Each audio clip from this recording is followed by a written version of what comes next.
Hello and welcome, dear class. As you know, we are dealing with section 4. Section 4, I have told you, is a compulsory section. All the questions are compulsory. There are 4 topics, and this section deals with novels. The first one and the second one you must refer before you begin with this third part. The first one deals with the history of the novel, the background of the novel. And when we were doing that topic 4.1, I told you that it is very essential that when we are reading a novel, you must know the background of it. Why the writer has narrated a particular story, what was going on in his mind, what kind of a novel it is, everything is absolutely essential for us to know. So the topic that we are dealing with today is 4.3, Around the World in 80 Days. All right. As you can gauge from the topic, this is an adventurous kind of a novel. What are the peculiar features of an adventurous novel or an adventurous story? All right. Adventurous stories, they deal with time, they deal with speed, race. It's very exciting to read such books. One of the best books of adventurous novel, or best example, we can say, is Gulliver's Travels.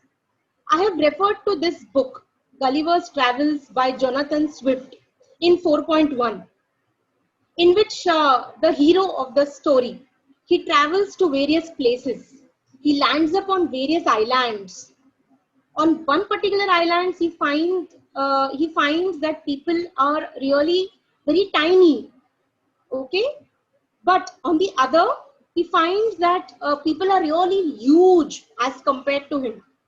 In front of them, he feels he's really very small. So adventurous novels are really very exciting to read. They generate a lot of curiosity. What is going to happen next? Okay, what is going to happen in the further chapters? How is this going to end?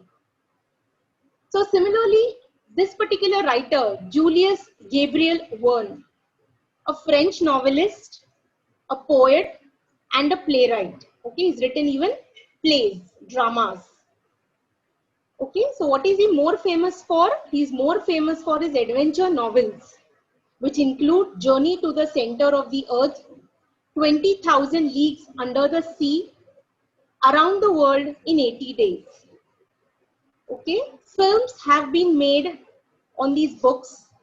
All right, even the topic that we're dealing today, Around the World in 80 Days, is a Hollywood film. You must watch. The movie is available on YouTube. Of course, the movie is not as same as the novel. As we know that when a film is made on a particular book, certain topics, certain ends are changed. Okay, just to make the movie more exciting. Certain plots are changed, certain ideas are changed.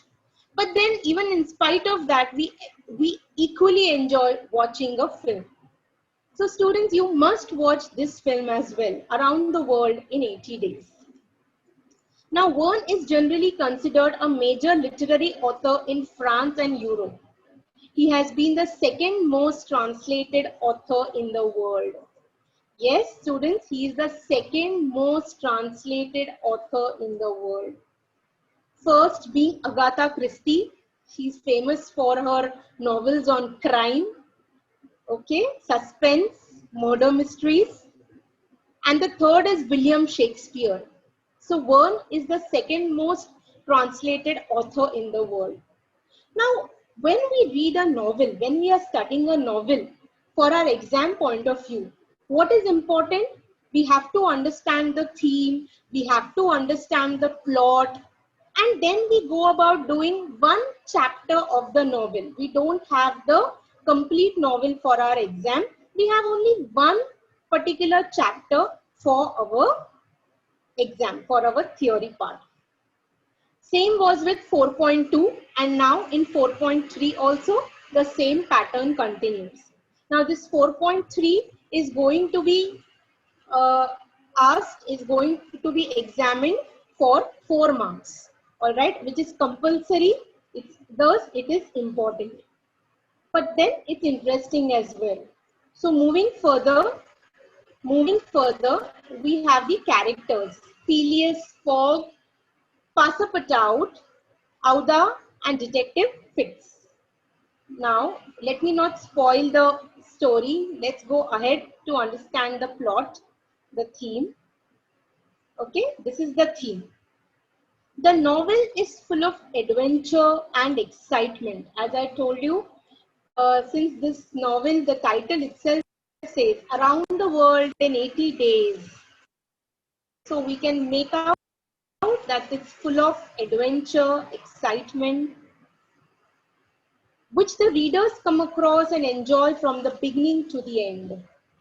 Phileas Fogg, the major character in the novel, accepts the challenge to go around the world in 80 days, and in accomplishing this feat is task. He goes through various lands, meets diverse adventures. Diverse is really different. Each adventure is different from the previous one. Thus, the novel proceeds at a fast pace. There is speed. You need to know. You cannot even afford to miss out a few lines. There is always some excitement resulting. Just a minute, students. Yes, resulting from various encounters. The beauty of the novel is that the writer takes the readers to a journey of many hair-raising incidents. Hair-raising is, again, this phrase indicates it's very exciting. Adventurous, thrilling, beautiful places. Students, when you read the novel, you find out that this particular novel has mentioned various places in India, various incidents that were happening in India at that time. For example, Sati. Okay, this one incident has been mentioned in this novel, wherein the widow, when a husband died, all right, the widow of that man had to jump into the fire. Okay, so how these heroes, how they rescue that particular woman, they get her along with them in Europe, all right, is all a part of the story, is all a part of the novel. Novel also mentions Mumbai, Kolkata. Okay, that time it was known as Bombay. Okay, so it's very interesting to read. It also mentions the train, the railway system that was introduced by the British during that particular period of time. So, you know, that is what the whole novel talks about, the introduction of railways, okay, how it has resulted in saving time for people, for travelers, okay.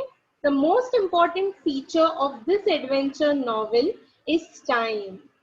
It illustrates repeatedly that time is fickle. Fickle is, it's not steady, it just changes. All right. And either, I go on to the next page. This is textbook page number 189. Go on to the next page, 190. Okay. The time works for or against them. Nobody ever has succeeded in controlling time. We have seen so many movies, so many books wherein the villain, okay, tries to control time, but then it's one aspect of the universe which is beyond our control. So in many cases, time foils their plans, delays build up, ships and trains leave them. Sometimes they land the characters in trouble. So why has it? See, all these are factors which have made the novel very interesting. Okay, it is time. Sometimes it works for them, sometimes it works against them. There are delays, you know, they end up missing their ship or the trains, they leave them. All right, so in this way, the characters are in trouble. They fall into trouble, and so the readers are excited to know. So, how does the character rescue himself? Okay, in the end, Fogg wins the bet. This is the last part. Fogg wins the Phileas Fogg. Okay, as we can make out, he has a bet. Okay, and what is the bet? He has to, you know, cover the world. He has to travel the world in 80 days. Okay, so in the end, Fogg wins the bet as he gained a day when crossing the international date line. Okay, the ultimate message is that no one can control time. Time will work the way it wants to work, and humans are at its mercy. Okay, so basically, let me tell you, students. Now, this hero, the Phileas Fogg, the main character, he has got a bet wherein he's told that he's win certain amount only if he is successful in traveling the world in 80 days. Now, Fogg knows that traveling the world in 80 days is not very easy. Point number one, he'll have to spend a lot of money, all right, on traveling. There's a lot of risk. That is another main part. But then he decides to take up the challenge, reason being that he wants to have that experience, that challenge. And he also knows that if he is successful in completing this bet, fulfilling this challenge, what he's going to get? He's going to get lot of appreciation for his task. He's going to become renowned. Renowned means famous. So, that is something that motivates him, inspires him to take up this bet. Okay, and he's almost on the verge of losing the bet, all right, but then he finds out that he has reached a day earlier than the bet. Okay, so that is some misunderstanding which takes place towards the end of the story, wherein he actually finds out that he feels that he has reached late, so now he's lost his bet. But then when he looks at the calendar, he identifies that no, he's in fact reached a day early. All right, and so he's very happy he's won the bet, and it's all because he's traveling towards east. So when we travel towards east, students, done in your geography lessons, all right, that there is something known as international date line. All right, when we are traveling towards east, we have to change our clock, we have to go backwards in time. This is the same thing happens with Fogg. So before his journey around the world, he's lived a solitary life. Solitary life, students, solitary means lonely. Okay, he is not very social. He closed himself off to others, cared a little about the way he was perceived by other people. That means Fogg does not really bother what people think about him. He's enjoyed his life living all alone. By the end of the trip, he recognizes the importance of human connections, both in form of love with Auda and friendship and loyalty with Passepartout. Yes, these names are French names, European names, so they are a little different. Okay, he's fallen in love with a lady, with a woman, Auda, and friendship and loyalty with Passepartout. Passepartout is actually his servant, but then he's very loyal to him. He decides to accompany Fogg on his journey, okay, of completing the world, of traveling the world. And Passepartout has always been loyal to him throughout. All right, so he understands that it's very important to have human connections as well. It's okay if you live alone for some time, that's your choice. But then at the end, since man is a social animal, we do need humans to accompany us, to live with us, okay, to enjoy the joys and sorrows of life. Though he has the opportunity to double, I go on to the right hand side of the text. Though he has got an opportunity to double up his fortune, his motivation to embark on such a crazy adventure has little to do with money. As I told you, he decides to go on this journey. But students, there's so much of expenses that's involved in this whole adventure. It's not very cheap at all. Okay, traveling from one place to another requires a lot of money. Okay, so it's little to do with money. That's what is given over here. Instead, he wants to preserve his honor, prove his worth to the men of the Reform Club. He's a part of a club. Okay, and he wants to show it to people that he can do it. He wants to show people probably think that he's useless, he's not of any use to anyone. But then, he wants to show people what exactly he can do. Fogg spends nearly all of his money all along his way, showing that riches are not what he's truly out for. For Phileas Fogg, honor is more important than money. This is something I've already told you, that he's not after money. He's trying to show something else to the world. He's trying to show something. He wants to prove a point in front of his friends that he's not as useless as they consider him to be. Okay, and honor is more important than money. Scrolling downwards, the next paragraph. Throughout the entire trip, Fogg and his group, they encounter various obstacles standing in their way. These challenges allow them to use their quick thinking to come up with innovative solutions to even the most complicated of problems, relying the message that no problem is unsolvable.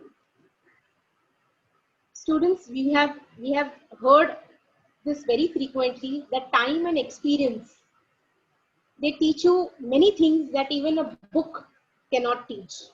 Time is the real teacher. This is something we have heard time and again. And that same thing is shown through this story. There are so many challenges they have never thought they are going to face. But then they try to overcome them with a lot of innovative solutions, a lot of different solutions. All right, and those giving out a message that no problem is unsolvable. Nothing just stops. Nobody is also indispensable. Okay, you can just solve any problem, but you have to have patience. You need to have patience to do it. Moving ahead, it is not only Fogg who shows his clever wit in coming up with solutions.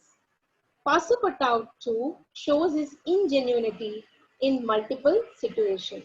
Okay, not only Fogg but also Passepartout proves, both of them prove that they are capable of much more. They are capable of coming up with unique solutions for every problem. So students, this was the theme of the novel. Okay, now that we have known the theme, we know we have an idea what the plot is going to be. So let's just scroll downwards to know the plot in a much better way. So plot, first paragraph, around the world in 80 days. Plot, students, is actually the story in detail. So around the world in 80 days begins at the Reform Club in England with Phileas Fogg, Thomas Flanagan, Samuel Flanton, John Sullivan sitting by a fireplace reading newspapers. Students, these are European names, so they are a little different. We are introduced to Fogg, a very precise man who regularly goes to the Reform Club every evening.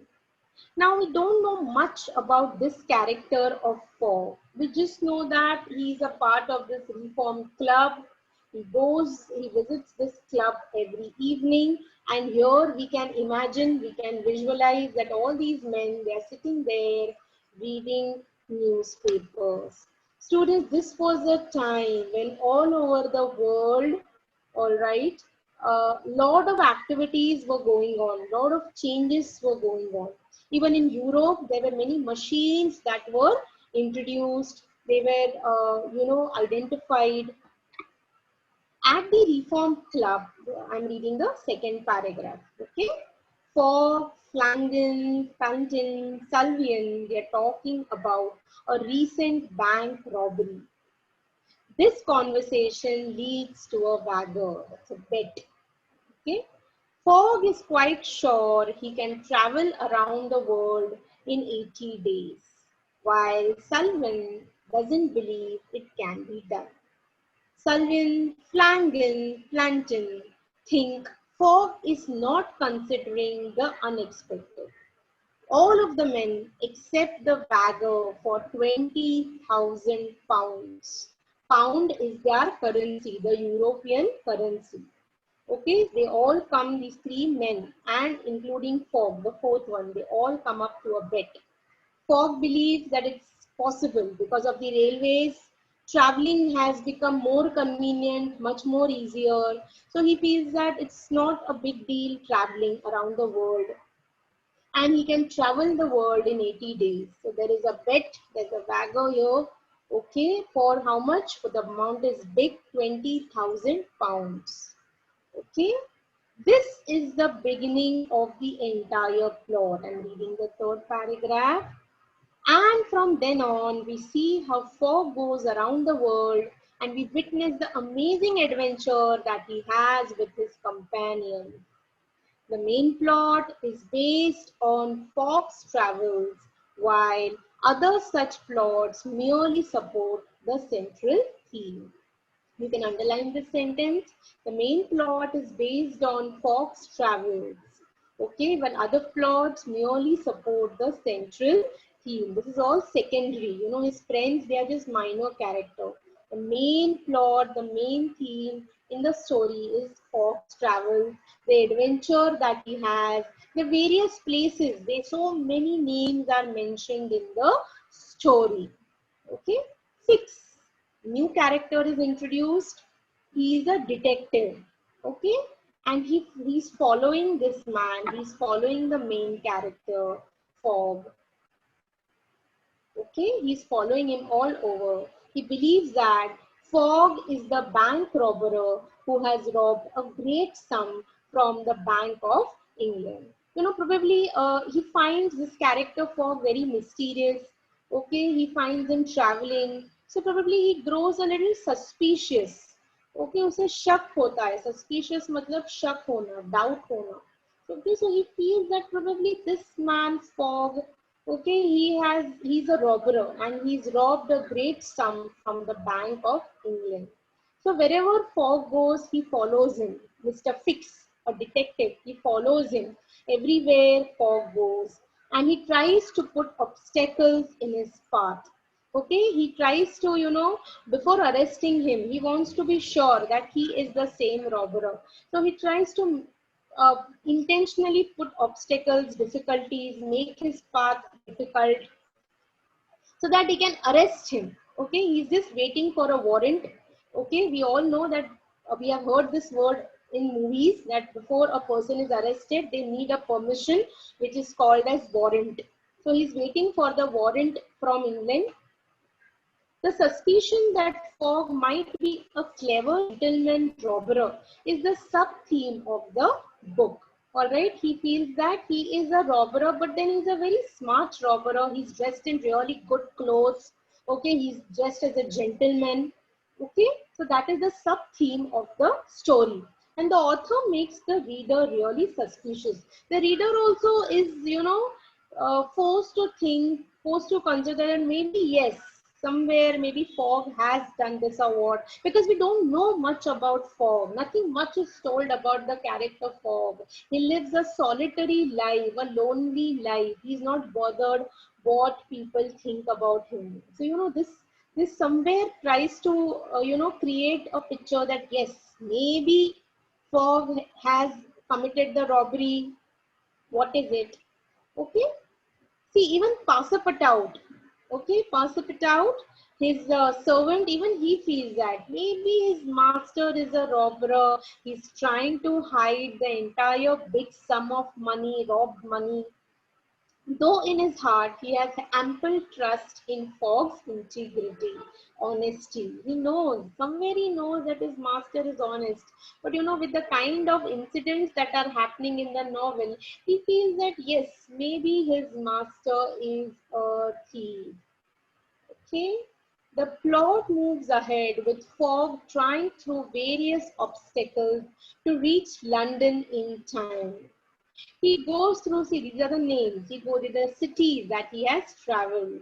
Brincy, Swiss, Bombay, Calcutta, Hong Kong, Yokohama, San Francisco, New York, finally Liverpool. There are so many places he has traveled. Okay? And this delays Fogg a bit. You know, this is because Fix, okay, finally arrests Fogg at Liverpool, and this delays Fogg a bit. Okay, so when he is arrested, finally, Okay, so that delays his travel a little. He thinks that he has missed a deadline, hasn't reached London in time, when in reality, he has reached a full day earlier. Okay, he feels that because he was arrested, he missed out a day and now there is no use reaching home. But in fact, he has reached one day earlier. This is something it's already mentioned in the theme. This is because of the international date line. All right, as he's traveled to east, as he has traveled to east, he has saved one particular day. Thus Fogg wins the wager and in course of his travel finds himself a worthy, charming, beautiful wife too. Okay, he has, in this entire process, he has found a beautiful wife too. All right. Now we come to the synopsis of the extract. We need to know what exactly the story is. But students, this is something is going to make our story more interesting. This is just the extract, okay? The extract that is taken for our study. This is, in short, this is a summary of that particular topic. So this is the last part before we start with the story. As soon as Fogg, Auda and Passepartout arrive in Liverpool, Fix arrests Fogg. Phileas is thrown in jail. Several hours later, Fix learns that another man was responsible for the bank robbery and he releases Fogg, who orders a special train. So, there's a lot of confusion, there is a lot of chaos, okay? And Passepartout, as he is, they both arrive, all of them, they arrive at the particular station. Fix has arrested Fogg, all right. So, but then Fix does not know that the actual thief has been arrested and there is some kind of miscommunication. So, by the time the miscommunication is clear, okay, it's already quite late and one day is lost. Okay, but later this detective Fix, he comes to know that the actual man who was responsible for robbery has been arrested and he releases Fogg. Okay, so Fogg arrives in London late and he is disappointed. He himself is so very disappointed. Okay, Phileas and company are now broke. Broke is penniless, no money at all. The deadline for the bet has passed. Nothing to do but go home and just pout, that is, brood about it. Phileas, he locks himself in his room and allows himself to be seriously very depressed. They are really very depressed because after traveling for 80 days, just because they are delayed by a day, they have missed the bet. They don't have anything. Already they have spent so much on traveling on their journey that now there is nothing to for left for them. Auda and Passepartout are so worried that they cannot eat or sleep. Okay.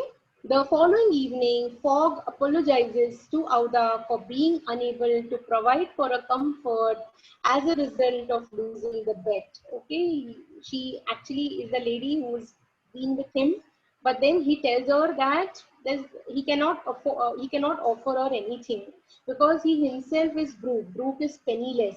Okay, he spent entire money traveling the world and now there is nothing. He's absolutely poor. But then there is surprise for him because she in turn actually proposes him for marriage and he agrees. Okay, Passepartout is sent to engage a clergyman. Okay, he calls up a clergyman, that's a priest. All right, he runs off and I'm just scrolling down. Okay, to marry Fogg and Auda. So Fogg is so very happy that finally he's getting married and he calls in a priest to announce their marriage. Okay, which they think is Monday. So see, now here there is clarity of the confusion. The confusion that is there is cleared out in this particular part of the story, the last part of the story. They all think it's Monday, but then now, while running to grab the nearest preacher to marry Phileas and Auda, Passepartout finds out it's actually Sunday, not Monday, like the group had been thinking. They were so disappointed that probably they missed looking at the date.